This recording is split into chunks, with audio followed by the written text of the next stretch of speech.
रामकृष्ण हरी मुलींनो, नमस्कार सगळ्यांना. बघा मुलींनो, लक्ष्मी येण्यासाठी बघा 7 वाजल्या की दिवा लावायचा. दिवसभर दिवे नाही लावायचे, का तर आपल्या घरामध्ये उजेड असतो मुलींनो. रात्रीच्या 7 वाजल्याच्या नंतरच लाईट लावायची. कोणाकडे दिवा असला तर दिवा लावा, कोणाकडं लाईट आहेत तर लाईट लावा, आपली आपली मर्जी. म्हणजे कसं शुभ काम होतं आहे. आणि दिवा लावायच्या टायमाला दिव्या दिव्या दीपत्कार, कानी कुंडल मोती हार, दिव्याकडे बघून नमस्कार. आणि आपण सकाळी सकाळी लाईट बंद करतात ना, लय उजेड होतं 7 वाजायच्या टायमाला. 7 वाजायच्या टायमाला आपल्या घरात पूर्ण उजेड होतं. उजेड झाल्याच्या नंतर आपण काय करतो, लाईट बंद करतो. लाईट बंद करायच्या टायमाला पण बोलायचं, दिव्या दिव्या जाय तुपल्या ठाण्या, आई बघती वाट, बहीण करती बोटोळ्याचं ताट, सारं तुला प्रीतिमीचं राज. असं म्हणलं ना तर भरपूर आपल्याला वेस बरकत येतं. बघा भरपूर येतं. एक अनुभव आहे आपल्याला म्हणून सांगते मी सगळ्यांना मुलींनो. अनुभव आहे मला म्हणून सांगते मी. बाकी आपलं मग दुसरे कामं उठायचं आपलं. आता आपल्याकडं तर गाई म्हशी आहेत. आपल्याकडं कसं आता फरशा येतात. बरं फरशा बी असू द्या, तसं काय नाही, फरशा बी असू द्या. उठायचं पहिलं किचन साफ करायचा, झाडू मारायचा, आंघोळ पांघोळ करायची. फरशी तुम्हाला वेळ भेटन तेव्हा पुसा, तसं तर सकाळीच पुसावं लागते. पण तुम्हाला जेव्हा वेळ भेटन तेव्हा पुसा, का तर दुसरे पण तुमच्या पाठीमाग काम असतात. मग किचन साफ केलं, झाडू मारला, थोडी सफाई करून घ्यायची. सफाईच्या नंतर आंघोळ करायची. आंघोळ झाली की काय तुम्हाला चहा पाणी आवडतं का, दूध आवडतं का, कोणचं ज्यूस आवडतं का, कोणचा काढा आवडतं, आणि ते तुम्ही करा. जे तुम्हाला पसंत आहे ते करा. मी सकाळचं सांगायले तुम्हाला, सकाळचं म्हणजे दिवस आपला चांगला जातो म्हणून ते सांगते मी तुम्हाला. करायचं आहे का नाही करायचं ते आता तुम्ही ठरवा. करायचं का नाही करायचं ते तुम्ही ठरवा. पण एक आपलं सांगणं काम आहे, का तर आम्ही असंच केलेलं आहे. बघा मुलींनो, मी असंच करायचं. मला झोपायला किती पण उशीर झाला ना तरी मी हे बघा रात्रीचं भांडे कधीच ठेवले नाही. तर मी रात्रीचे भांडे नाही ठेवले ना, रात्रीचं खरकट मरकट मी काहीच नाही ठेवलं. कचरे बिचरे एक साईडला काढून ठेवायचं. सकाळी माझे मालक जायचे ना बाहेर, तर त्यांच्या हाताने त्यांच्या कामाला चालले ना तर त्यांच्या हातात कचरा द्यायचा. तसंच मी आता सगळ्यांना सांगते, आपल्या पण मुलीला सांगते. ह्याच्यामध्ये पण आपल्या माता बहिणी आहेत, आपल्या मुली आहेत, मुलं येतं, म्हणजे सगळे आहेत आपले ह्याच्यामध्ये सध्या. म्हणून असं वाटतं की सांगायला पाहिजे. आपण मोठं हे म्हणून आपण सांगायला पाहिजे. आपलं वय झालेलं आहे तर असं सांगायला पाहिजे. म्हणून मी आजकालच्या मुलींना सांगते, कंटाळा करू नका, कंटाळा करून बसू नका. कंटाळा कुटुंबाचा वैरी असतो. कंटाळा कुटुंबाचा वैरी असतो. मला ते बोलता येईना ओजीबीला माझ्या काय झाले काय माहिती. तर मग ते झालं आपलं सकाळचं काम. काय झालं,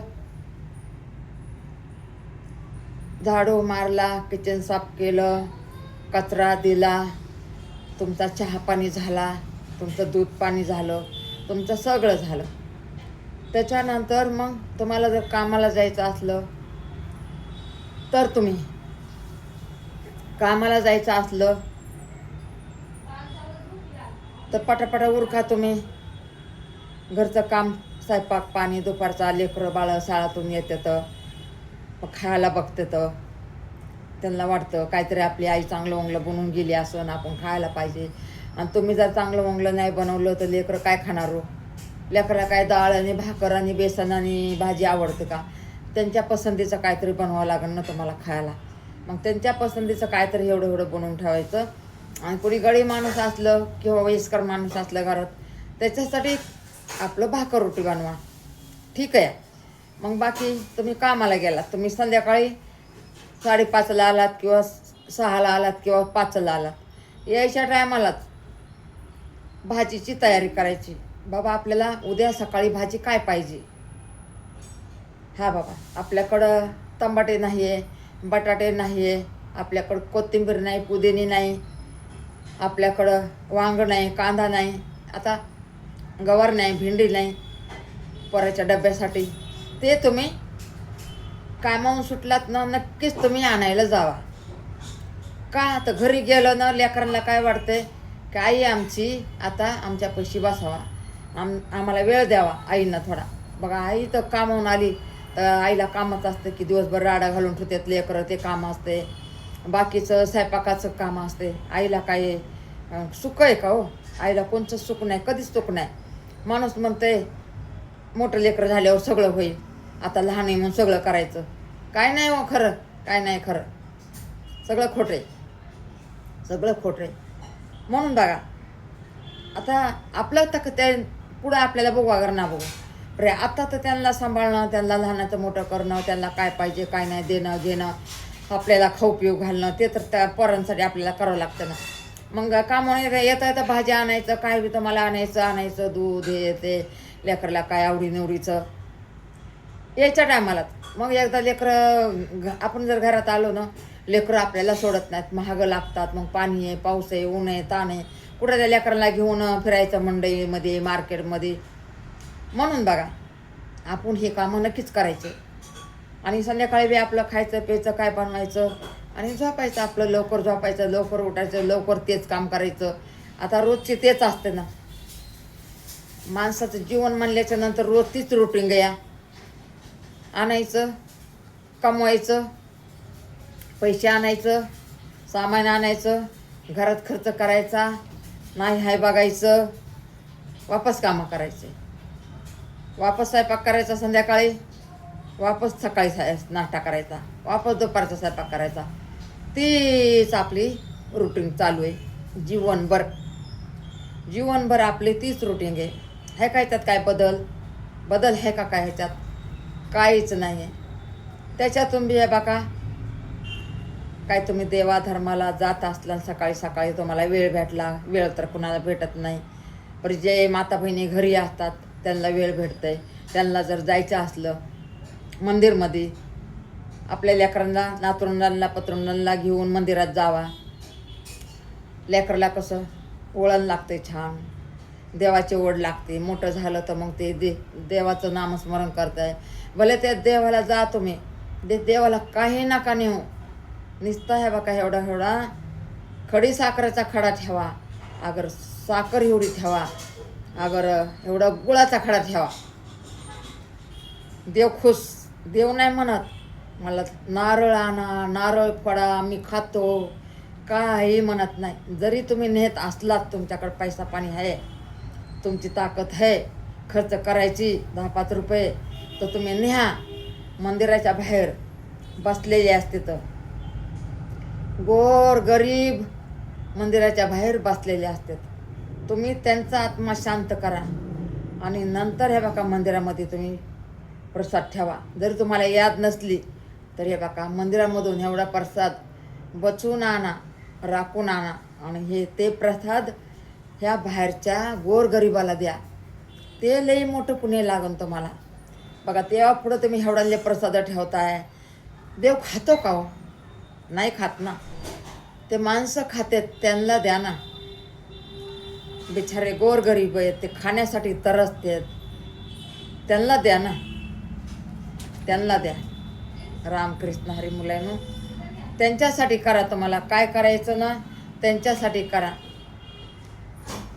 त्यांच्यासाठी करा. परी हे बघा देवाला तुम्ही एवढाले प्रसाद ठेवताय, पुढं पूजापाठ करताय, पूजापाठ करा ना. तर एवढाले प्रसाद ठेवताय, तांब्यात दूध वाहताय, ते दूध सगळं नालीमध्ये जातं. एवढं दूध आपलं महादेवाच्या मूर्तीला वाहिलं आणि बाकीचं दूध जर तुम्ही आणलंय तांब्या भरून, बाकीचं हे लोकांना दिलं, गोरगिरीबाला दिलं, तर किती तुम्हाला ते एवढा मोठा झुळी भरून आशीर्वाद देतात. झुळी भरून तुम्हाला आशीर्वाद देतात ते. असं असतं मुलांनो. म्हणून नाही का हे बघा आपण करा देवाचं, तुम्ही करा की भरपूर करा. पण असं वाटोळं व्हायसारखं करू नका की देवापुढं ठुलंय त्याला मुंग्या लागल्या ते फेकून दिलंय. ते करू नका मुलींना, ते करू नका. ते कसं ते आपल्यावरच पाप होते ना. हा बाबा एवढं एवढं कशावर तरी ठेवा तुम्ही, एवढं एवढं निवत करा, त्याच्यावर काहीतरी गोड ठेवा आणि बाकीचं तुम्ही आणलंय ना ह्या गोरगरिबाला खायला द्या, गोरगरिबाला खायला द्या. ते तुमचं लई मोठं पुण्य बघा, लई मोठं पुण्य. रामकृष्ण हरी मुलांना. हे किती मिनटं झाले बघ रे पहिलं. रामकृष्ण हरी. समजत नाही हो मुलींनो, मला समजत नाही म्हणून मला एवढं माझ्यावर असं दुःखाचं वाटतं ना. मला समजलं असतं तर मी लय पुढे गेले असते बघा. मी यूट्यूबमध्ये माता बहिणीला एवढं बोलले असते, यूट्यूबला एवढं बोलले असते, यूट्यूब संग पण मी एवढं बोलले असते, माता बहिणी संग मी एवढं बोलले असते. पण काय करू, माझ्या नशिबात शिक्षणच नाही तर काय करणार, काय करणार हो. बरं हे बघा देव परमेश्वर चालवायला लागलाय, माझं चालवायला लागलाय. एक दिवस मी कमेंट वाचायचं नक्कीच शिकण. देवाने मला हे बघा बोल द्यावा, माझा हात वळावा, माझ्या डोक्यात बसावा. मी नक्कीच शिकण बघा कमेंट वाचायचं मी. रामकृष्ण. बघ रे बाळा प्रेम बेटा, पहिलं बघ ना हे किती झाले. रामकृष्ण हरी मुलांनो. हाय सगळ्यांना, नमस्कार सगळ्यांना. 12 अजून 16 मिनिटात 17 मिनिटात 3 मिनिटांनी ये रे बाळा ये. रामकृष्ण हरी मुलांनो. बघा एक मुलगा शाळेला चालला होता मुलींनो. आता मी ते देवाचं मी सांगितलं आतापर्यंत. दुसरं सांगते. एक मुलगा शाळेला चालला होता तर मागून मुलगी म्हणतीये, अरे बाबा तू एवढा उशिरा का चालला रे बाळा. तर ते म्हणतो, अरे बाबा माझ्या बाबाचे आणि आईचे भांडणं चालले होते म्हणून मला उशीर झाला. तर ती पोरगी म्हणते, अरे तुझ्या आई बाबाच्या भांडणाचा आणि तुझ्या शाळेचा काय संबंध आहे. तर ते पोरगा काय म्हणतंय ते, अरे बाबा माझ्या आईच्या हातात होती चप्पल आणि बाबाच्या हातात बूट. मग मी कसं शाळेला जाऊ. जेव्हा त्यांचे भांडणं मिटले, जेव्हा त्यांनी बुटांची चप्पल खाली टाकली तेव्हा मी निघलोय म्हणून मला उशीर झाला ग ताई. अशी असते बघा कहाणी. भांडणं करायचे नाहीत मुलांनो. भांडणामध्ये काय गुळ खोबरं आहे का. त्यापेक्षा देवाचं नाव घ्या तर तुम्हाला हे बघा सत्याची बुद्धी देव देईन. सत्याची बुद्धी देव देईन बघा तुम्हाला. म्हणून आपण बघा भांडणाच्या नादी कधीच लागायचं नाही. मी तर बघा कधी भांडणं म्हणलं ना माझ्या अंगाला काटेच येतं. मला भांडणं नाहीत आवडत. माझ्या इथं मुलींनो आता मी तुम्हाला दुसरे तुम्हाला 4 शब्द सांगते. मी जिथं राहत होते का मुलींनो, मी जिथं राहत होते ना मुलींनो, मी तिथं होते. प्रिय असं कुणाला कळून पण यायचं नाही की मी तिथं राहते म्हणून. पण माहिती होतं ना सगळ्यांना. तर आता मी लहानाची मोठी तिथं झाली, त्यांच्यासमोर मी मोठी झाले. तर आता एक सांगते तुम्हाला, एक उदाहरण देते. पण मला कुणी म्हणावं तिथल्या माता बहिणीनं किंवा भावंडांनी किंवा मुलांनी, मी जिथं राहत होते का तिथं मला कुणीच असं म्हणत नाही की आगाऊ बाई आहे. सगळे म्हणतात ही रंजनाबाई म्हणजे किती सपोर्ट करते सगळ्यांना. कोणाला आहे नाही, कोणी पैसे मागायला येत आहे तरी नाही म्हणत नाही की कधी वापस देत आहे.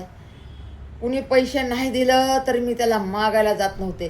राग आला ना तर जायचं मागायला. राग आला ना मला जायचं मी मागायला. तर मी म्हणायचे, अहो एवढं 2 महिने झालं 3 महिने झालं तुम्ही घेतात तुम्ही देत नाही. म्हणजे मी केव्हा बोलायचे त्यांना, जेव्हा मला वापस पैसे मागायला येतील ना त्या टायमाला मी बोलायचे बघा त्यांना. मी आपरी असं नाही मागायचे, पण मी कधी बेइज्जत केली नाही बघा. मी मागायचे पण मी कधी कोणाची बेइज्जत केली नाही आहे. पैशासाठी मुलांनो माणसाची काय बेइज्जत करायची या पैशासाठी. पैसे तर काय हो, आज ना उद्या येतेन किंवा नाही येतेन. पैशासाठी कुणाची बेइज्जत. पायले दुखायलेत हो मुलींनो, पायले दुखायलेत माझ्या, म्हणून हे बघा खाली पाय घेतलेत आता. पैशासाठी बेइज्जत कुणाची नाही करायची. पैसा कसा हाताची मळ आहे. पैसा ह्या हातावर किती येत आहे आणि किती जात आहे. माणूस माणसाने बोललेले शब्द मनाला लागतात, ते कधी जात नाहीत. किती बी गोड बोललं तरी बोललेले शब्द कधी जात नाहीत. म्हणून हे बघा, कुणी आपल्याला काय बोलत असलं ना, तसं तर नाही बोलावा, तसं तर नाही बोलावं. जर आपल्याला कोणी जर बोलत असलं ना मुलांनो, तर त्या बघा त्याला म्हणायचं सावकाश बोला. आपण इकडं काम करत बसायचं, तरी त्याच्या नादी नाही लागायचं. रामकृष्ण मुलांनो, आपण त्याच्या नादी नाही लागायचं. त्याच्या जर नादी लागलं तर त्याच्यात आणि आपल्यात काय फरक आहे तुम्ही सांगा. आहे का काय फरक? आणि नादी लागलं तर ते वाईट वाईट बोलणार. तुमची सहन करायची शक्ती आहे का? नाही ना. तुम्हाला कोण 4 शब्द बोललं, तुम्ही त्यांच्या तोंडाला लागलं तर तुमच्या तळपायाची मुंगी मस्तकाला जाते. मग त्यांच्या नादी कशाला लागताय? नादी नाही लागायचं त्यांच्या. त्यांना सांगायचं, हो बोलू नका मला, तुम्ही कशाला बोलताय म्हणायचं त्यांना. परी त्यांच्या नाहीच ऐकले तर त्यांच्या नादी नाही लागायचं. त्यांना सावकाश बोलू द्यायचं. मग ते त्यांचं कर्माचं घर वाईट करतात. आपण कोण आहेत? आपण कोण आहेत? आपण जरी सांगितलं तरी ते ऐकायला तयार होत नाही. तर मग आपण कोण आहे? त्यांना वाटतं भांडण करतो ना, त्यांना वाटतं आम्ही किती महान आहेत, आम्हाला किती बोलायला येते. अरे बोलायला तोंड टाकून सगळ्यांनाच येते. तरी नाही बोलायचं मुलींनो, माता बहिणींनो, नाही बोलायचं. बोलण्यामध्ये भांडण्यामध्ये काय गुळ खोबरं आहे का हो? आहे का गुळ आणि खोबरं? नाही ना. मग भांडतात कशासाठी? भांडून तुम्हाला काय, त्याच्यात काय भेटतं तुम्हाला? नावाचीच बदनामी ना बाई. काय मग बाई भांडतीया, काय बाई वाईट बोलतीया, काय बाई घाण बोलतीया, असंच होतंय ना. म्हणून आहे बघा, आपल्या तोंडातून शब्द, निर्मळ शब्द, पवित्र शब्द काढायचे. नाही कोणाच्या नादी लागायचं, नाही कोणाला उलटं बोलायचं. कोणी आपल्याला बोलत असलं तर त्याला सावकाश बोलू द्या. एक दिवस बोलून बोलून तेच थकून जाणार आणि तेच माफी मागायला तुमच्याकडे येणार. म्हणणार हो तुम्ही बोलत होतात ना, तुमचंच खरं आहे, मी तुम्हाला बोलले, माफ करा मला. माफी मागायला महिन्यानी, 2 महिन्यांनी, 3 महिन्यांनी, 4 महिन्यांनी होईना पण नक्कीच येणार. म्हणून हे बघा, आपण तोंडात साखर ठेवूनच राहायचं. तोंडामध्ये साखर. बघा कसं वाटलं माझं तुम्हाला सांगणं, बरं वाटलं ना. मी तर हे बघा पहिल्यापासून हे बघा, मी तर म्हणते बाई, हे बघा माझा गाल पुढे, हे गालात मारा, तरी मला काही बोलू नका. आपल्याला कोणी बोललं बी नाही, आतापर्यंत कोणी बोललं बी नाही, आपल्याला कोणी भांडलं बी नाही. जरी कोणी जर आपल्याला जर थोड्या कारणावरून जर बोललं असलं तर आपण काही मनावर घेतलं बी नाही. माझा राग घडीभरचा असतं या. माझ्या राग माझ्या मनामध्ये काहीच नसतं या. माझ्या मनात काहीच नसते बघा मुलांना. मी बोलते ना, बडबड बोलते, प्रेम मी लई निर्मळ मनाची आहे. आणि मी बंद कर रे बाळा आता. बघ हे किती मिनिट. चला आता ये, झालं, ये लवकर, ये जाऊ नको. अरे कर ना एवढं बंद बाळा. रामकृष्ण हरी मुलांनो, बघा ना मी एवढा आवाज मारायला लागले. आता किती मिनिटं मला झालेलं ते पण कळा नाही, म्हणून म्हणते ये जरा. अरे येणार रे बाळा. प्रिन्स,